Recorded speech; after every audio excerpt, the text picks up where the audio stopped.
അങ്ങനെ കൊച്ചിയിൽ നിന്ന് പാലക്കാട്ടേക്ക് ഞങ്ങളുടെ നാട്ടിലേക്ക് ഇതാ ഞങ്ങൾ എത്തി കേട്ടോ. ഗ്രാമത്തിൻ്റെ ഉൾവഴികളിൽ കൂടെ വരാൻ എന്തൊരു ഭംഗിയാണ്. വീട്ടിലേക്കുള്ള വഴിയാണ് കേട്ടോ ഇത്. അതാ അവിടെ ഞങ്ങളുടെ വീടിൻ്റെ അടുത്തുള്ള കുഞ്ചിയമ്മ ഇങ്ങനെ നോക്കി നിൽക്കുന്നുണ്ട്, ആരാ വരുന്നേന്ന് നോക്കിയിട്ട്. നമുക്കിതേ ഇങ്ങനെ കടന്നു പോയി കഴിഞ്ഞാൽ അതാ വീടെത്തി.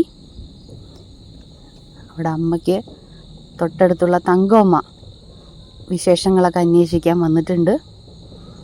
ഇതാണ് ഞങ്ങളുടെ വീട്. വീട്ടിലെത്തിക്കഴിഞ്ഞാൽ കുട്ടികൾക്ക് ഭയങ്കര സന്തോഷമാട്ടോ.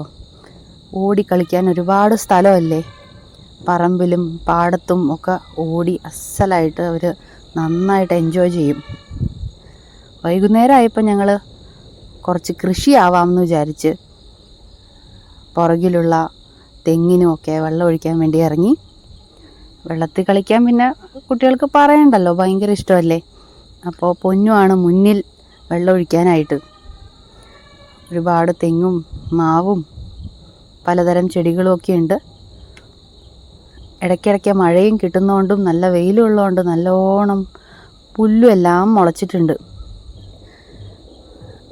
അങ്ങനെ ഞങ്ങൾ ഞങ്ങളുടെ തൊടിയിൽ കൂടെയൊക്കെ ഇങ്ങനെ നടക്കുകയാണ്. വൈകുന്നേരത്തെ കാറ്റിങ്ങനെ വീശുന്നുണ്ട്, നല്ല സുഖമുണ്ട്. പാലക്കാടിൻ്റെ ചൂടൊന്നും അത്ര അറിയുന്നില്ല കേട്ടോ ഇവിടെ.